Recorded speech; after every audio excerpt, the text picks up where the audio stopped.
A few weeks ago, I was walking around downtown Frederick, Maryland, and I saw people flying the pride flag with the pink and blue stripes, with the black and the brown, the yellow and the purple circle in it, which you can see there. And I thought to myself, how is it that someone just decided this would be the new flag and that everyone would fly it? There was a viral photo on Twitter where someone painted their house a rainbow and then said it was in honor of, gay pride, LGBTQ pride. And activists started saying, hey, that's not inclusive. You need to include the trans and intersex portion of the new flag. And it was kind of funny because it's like someone was trying to do a good thing. They were trying to appease the cult, but it was never enough. And so I thought to myself as I walked through Frederick, why are people flying this flag? Was there a memo sent out? Is there an organization? Is there some kind of activist entity that decides what the new flag will be? I don't know. Still don't know. Somehow people just decide to start adopting a flag and then everyone else does. And we now have a new iteration. Now, this new iteration contains a large red puckered umbrella. It's an umbrella. That's all it is. It's an umbrella. Okay, I get it. You get the point. I get that you get the point. Everyone who's looking at this is outright saying it's an ANUS added to the pride flag. And they're asking why. Well, I'm going to tell you why, and I'm going to break down what this is really about. We have a tweet from TGEU.org. I'm not familiar with this organization, but this is the tweet that's going around. It is a membership-based organization working to strengthen the rights and well-being of trans people in Europe and Central Asia. I'll say right off the bat, I think people should be able to live the lives they want to live and let live, libertarian kind of thing. So this is more about the evolution of symbols and political ideology than anything else. Anybody who wants to, I don't know. I'll put it this way. I have no idea what this flag represents anymore. No, seriously. Okay, let's break it down, and then I'll show you what people are saying. All right, you've got, it used to be that the colors of the rainbow represented something, and there were some colors that were removed. Did you know that back in the early days, I believe there was a pink stripe that represented magic, and people were like, I don't know what magic has to do with anything. Let's get rid of that one. They did. Well, eventually, they added this black and brown stripe, I guess. I think it was the trans stripe first. It was the pink, blue, and white. And it was to represent transgender people, which I thought was kind of strange because the flag already does. It's the LGBTQ pride flag. The flag wasn't explicitly just for men who liked men. But they added that and said, okay. Eventually, they added the black and brown stripes. Now, this one was genuinely the most confusing because I don't understand what being black or brown has to do with being LGBTQ. It doesn't. But I guess they're saying there that LGBTQ black and brown people are experiencing something different, so they need their own thing. Someone then added the yellow triangle and the purple circle for intersex and asexual individuals. Now, a lot of people have made jokes about how absurd things have gotten. We'll come back to that one up top, but we have 5 times August saying, found it, the updated all-inclusive pride flag. This is from over a year ago, it's a year and a half ago, and it's just some zonky-looking thing with eyes bouncing around in colors. And a lot of people breaking down what the flag really means. Now people are noticing that there is a giant puckered anus on the flag. And the thing is, it symbolizes sex work for a reason. They're saying it's the red umbrella. Okay, the red umbrella in no way symbolizes sex work. From the top, it looks like an anus. And that is what people are taking it to mean. Now, by all means, you can come out and claim it means something else, but that's not what people are saying. That's not what people see. And I suppose you can argue that it's being misappropriated or whatever, but it's like, dude, if you make this and then Shoe on Head posts the hands of Goatsy, I think everyone gets what you're doing. It is a sex worker symbol. What does being a sex worker have to do with LGBTQ rights? Now, I can certainly understand why a sex worker symbol makes more sense than, say, a black and brown stripe. Because I guess you're including, black and brown people because they're marginalized. I don't know if that's something they appreciate being lumped into or whatever. But this is where we are currently at. Now, one thing I noticed is that Jason Domino, you can see that his @ right here was removed. They say this year, Lucas Barreto adapted the Amazing Progress Pride flag versions developed by the Jason Domino and Valentino Inter. The design includes both the intersex flag and the red umbrella. So if it actually goes back to March of 2020. This new pride flag aims to be the most inclusive ever. This one did not take off. It has the trans portion. It has the black and brown, and then it has the red umbrella. As many people have said, the puckered anus. And it doesn't include the yellow triangle with the purple circle. That one actually took off. This one didn't. But now we can see they're still trying to make this thing happen. Now, going back to the beginning of what I was talking about, I don't know how or why these things get adopted. And I don't see this one getting wide adoption. It's being ridiculed even by some people on the left. But I have to wonder, how do people just arbitrarily decide? How does it happen? Is there a committee? Do they come out and they say, okay, here's what we're doing, everybody. Here's the new flag. Everyone go fly it. And then they do. Well, this is the current state of where we are at. And you may be saying, Tim, I don't understand what sex work has to do with LGBTQ. And that is a good question. But you know what? I think that for the most part, a lot of what they're doing has very little to do with anything related to rights.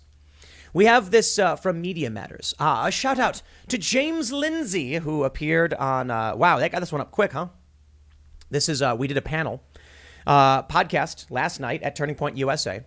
They say Turning Point panelist claims drag queens are provoking extremists into murdering them to create summer 2020 again. James Lindsay said, you guys remember George Floyd? The goal is to have drag Floyd. James Lindsay wasn't talking about drag queens.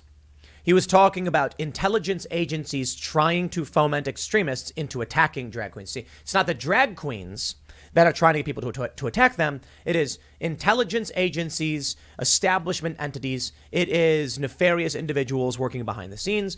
And it's not so much that they're actively trying so much as they desperately want, right? There's a difference.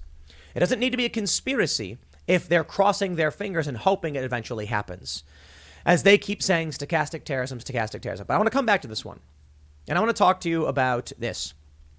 The gays who strayed from timcast.com, gays against groomers, fight to reclaim the LGBT community.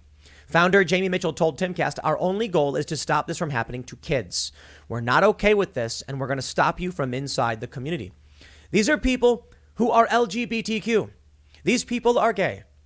They are trans. They are bi. They are lesbian. And they are just saying, and some are drag queens, please, not around kids. Kids need to grow up, and then once they get older and they can make decisions for themselves, find themselves. Instead, what we're getting, it's people targeting children. I have some moral and ethical questions for you guys based on the show we did yesterday, but I want to highlight this from Media Matters, a point made by James Lindsay, which I'm grateful that Media Matters is highlighting because I think it's important to talk about. I like how they have up here Tucker Carlson. It says, don't let right-wing lies set the agenda in 2023. Donate here. Yeah, Media Matters. What are they? NewsGuard certified 80 out of 100. Timcast is certified higher. But it's just fake news. Media Matters gets green across. Oh, please, they just make stuff up. Now, in this instance, fair point, they're just quoting James Lindsay, and I respect that. That's fine. James Lindsay said, and it says Turning Point USA panelist. Hey, Timcast IRL guest, okay? He said, I think this is that unconventional warfare. This is what they do in unconventional warfare. They make these provocations. Drag queens are a provocation. It's been an escalating provocation. First, they're just dressing up in kind of somewhat, careful dress with their clown makeup, groomer clowns or whatever, reading stories. Next thing you know, Tim and I were talking about this yesterday. Next thing you know, they're dancing, they're grinding, they're sexual dancing, they're twerking. The next thing you know, they're doing simulated sex acts in front of children. All facts. So what we were talking about, the day before this, I saw James. We were getting ready for the show. And I was telling him, look, man, we all said Drag Queen Story Hour was grooming. And they said, no, it isn't. They're just reading books. It's just reading books or wearing a costume, reading books. James Lindsay says, if you're dressing up with horns and makeup and eccentric clothing to entertain children, you're a clown, not a drag queen. And it's an interesting point. Why then would they say, no, it's a drag queen? Okay. Well, so here's what happens. First, it's just reading books. And we said, hey, that's grooming. And I'll tell you why. Oh, and they got really mad at me about this one. Because Grooming is when you introduce someone to something innocuous and then slowly push them. So, hey, would you like to be a model? Well, modeling's normal. Take the pictures. Eventually it's, why don't you drop your shoulder strap? Why don't you pull your top down, et cetera, et cetera. They inch you, they groom you into eventually accepting sex work. So what happens is they're just drag queens reading books. Yes, but drag is a sex performance. It is the same thing as stripping. Anybody who knows anything about strip clubs knows that not all strip clubs people get naked. But you've heard me say this before. So like let's say go-go dancers. We'll call that go-go dancer story hour. And is that acceptable? Big, busty women in skimpy tops shaking their boobs as they read books? No, of course not, but it's the same thing. Drag dancers shake their hips, push fake boobs together or, implants or whatever they might have. And then they do simulated sex on stage. This was just reading a book. Then it was all ages drag shows. And they said, it's like a fashion show. They're just dancing. All they're doing is dancing. And so the drag queens come out and they twirl and they strut and everyone claps and hands them money. And the left says, they're not even doing it, they're just dancing. Calm down. We said it was grooming. Then they have an event where there's a big sign saying it's not going to lick itself. They're introducing sexual innuendo, but just dancing. Oh, it was an ice cream reference.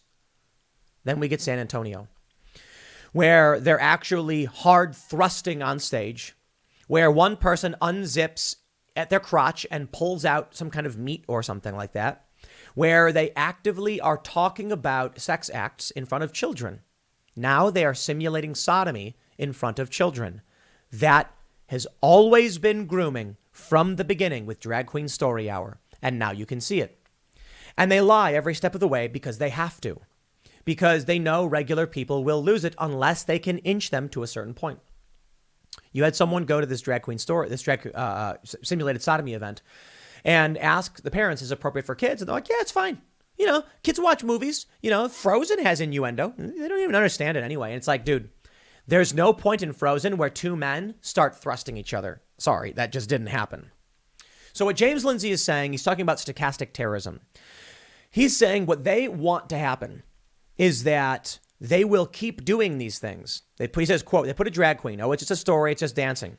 And what you're going to do is you're going to give in, at which point they're going to enter into their degenerative themes. What is it? What did they put? Generative? Educational method into living queerly, strategic defiance. This is straight out of their literature, and they say it's the real goal of Drag Queen Story Hour. We're going to leave a trail of glitter that will never come out of the carpets, is the last sentence in the paper talking about your kid's brain. And then either you give into it, and they do get to do that, or you go too hard and you mess up and they make a video of you looking bad. Then they start trying to smear you as an anti-groomer or as raising anti-LGBT hate. But that's why I highlight Gays Against Groomers, because groomer is not a reference to LGBTQ people, no matter how many times the groomers and the pedophiles try to claim it is. What we are witnessing when they put sex workers on the flag, they are not defending the rights of the LGBTQ community. They are subverting those rights for some kind of alternative gain.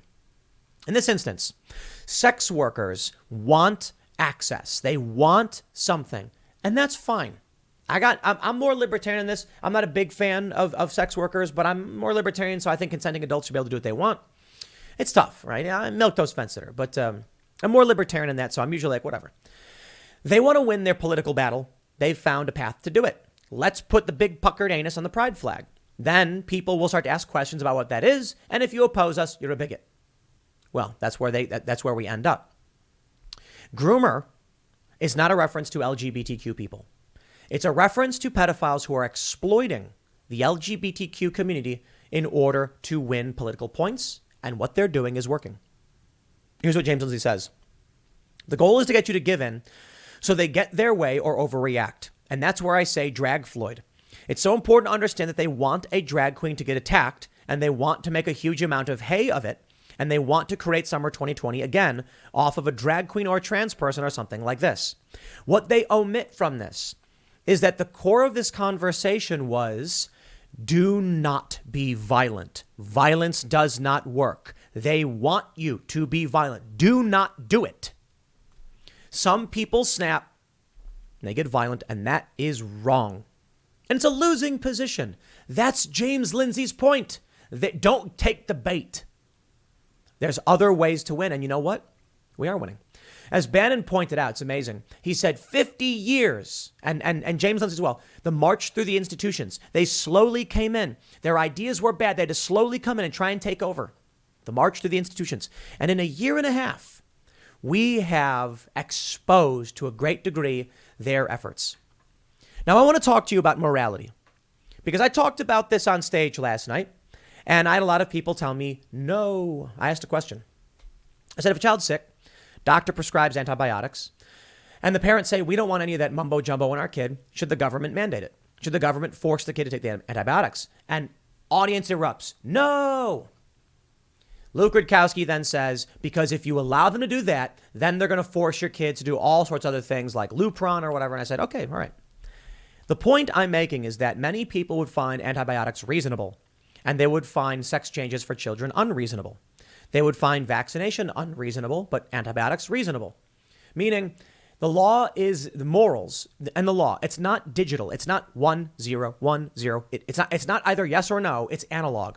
It is a consistent stream of variables that is ever changing. Some people would believe the government should intervene sometimes, and others think it wouldn't. And I have an example for you, and I think most of you would agree. At the very least, I'm not telling you to trust the government or not trust the government. I'm just saying, entertain this.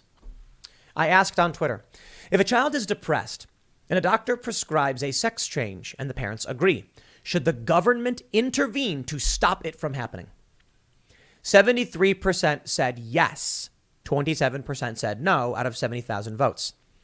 That means these people think the government should stop a doctor from giving the prescribed treatment to save the kid. I want you to think about the law that would enable that, okay? The law says for the well-being of the child, the government must intervene. Now think about the inversion. A child is depressed and a doctor prescribes a sex change and the parents disagree. Should the government intervene to stop, to force it to happen? I'm sure most conservatives would say they should not force it to happen, but it's a moral question, not a question. It's not a question of the law. The point is, if the doctor prescribes, let's say a child is depressed, the parents and the child want the doctor to prescribe a sex change, and the doctor says no. Let me read you another question.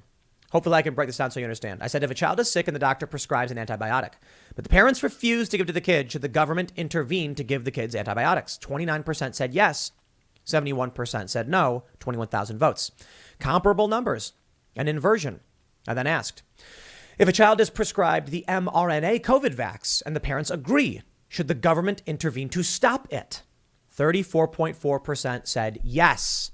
65.6% said no. Now, the reason I ask these questions is to make a few points. None of them are to say anyone's right or wrong necessarily. These are the opinions of you. But take a look at this. Should the government intervene? No. On the question of antibiotics, the government should not intervene. On the question of mRNAs, the government should not intervene. On the question of a sex change, yes, the government should intervene. Each of these circumstances is a doctor prescribing something to occur. In one, you disagree with that prescription and think the government should stop it. In the other two, you have probably, I'm not saying everybody, but I'm saying the individuals will probably just say, I don't know about this, the government shouldn't be involved. But my point is, why do you think the government should intervene to mandate or bar a medication? I think one takeaway from this is that a lot of people just don't want the government to intervene, or a lot of people fall on the side of don't give the kid medication. But my question is this. If the law is a single law for the well-being of a child, the government may take control of the medical treatments of a child. That means the government could force or block a sex change. The same law could force or block a sex change. The same law could force or block antibiotics. The same law could force or block mRNA COVID vax. So unless you outright say there is never a circumstance, period, at any point where the government has a right to intervene for the well-being of a child, then there's going to be moral questions, not legal questions. A lot of people make interesting points in response to this. Someone said if a child gets a sex change at the recommendation of a health professional, then later realizes they were misdiagnosed, can they sue the doctor? Is it medical malpractice? Interesting question. Jax responded saying, yes, because a doctor's oath is to first do no harm. And when a child is depressed, the first answer isn't change their sex. Now, hold on there a minute. I agree. But what if the doctor genuinely believes it's the right thing to do? If the doctor says antibiotics are right, I think most people would agree they are. But then we say, but we still don't want the government forcing it. Then the doctor says a sex change. You and I would say that's wrong, but the left is going to say that's right. Same question as the antibiotic. It's a moral, not legal issue. I bring this up to make a point about how we navigate all of these issues, how we are manipulated, and understanding our position. And it is this. You and I have certain principles. Some of those principles are digital. Some of those principles are analog, meaning our principles on why children should not get sex changes are very, very nuanced. For me, doctors can be wrong. Children can be wrong, and it's irreversible, it's permanent, and it could sterilize them. An antibiotic, depending on the level of the degree of an infection, could save their life. There's a challenge here. My personal opinion is the kid should get the antibiotic. Most of you disagree. Totally fine. My view is if a kid's got bacterial meningitis and the doctor's like, this will save that kid's life, and the parents are like, no, we don't trust your confounded science. My attitude is just like, dude, save the kid, save the kid. I'll put it another way. If a kid is brought to a child sex change doctor, my attitude is save the kid, stop it from happening. That's just my opinion. Now, ultimately, I still kind of defer to the courts. And my attitude is this shouldn't be happening. But my attitude is save the kid. And here's the issue. I have a moral and philosophical and knowledge-based worldview on why I think the government should or shouldn't intervene.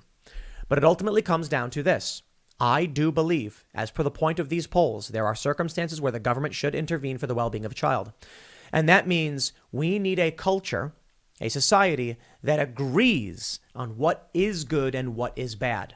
And right now, the left doesn't seem to care if kids get sterilized, neutered, or spayed. The right certainly does. And the right would say, stop it from happening. But the right also would not force a family to give their kid antibiotics, despite the fact the antibiotics will save the kid the same. I'm not saying you're wrong. I'm saying you and I may have differing moral values, but this is what you need to understand. It is the same law as written. That's the interesting thing.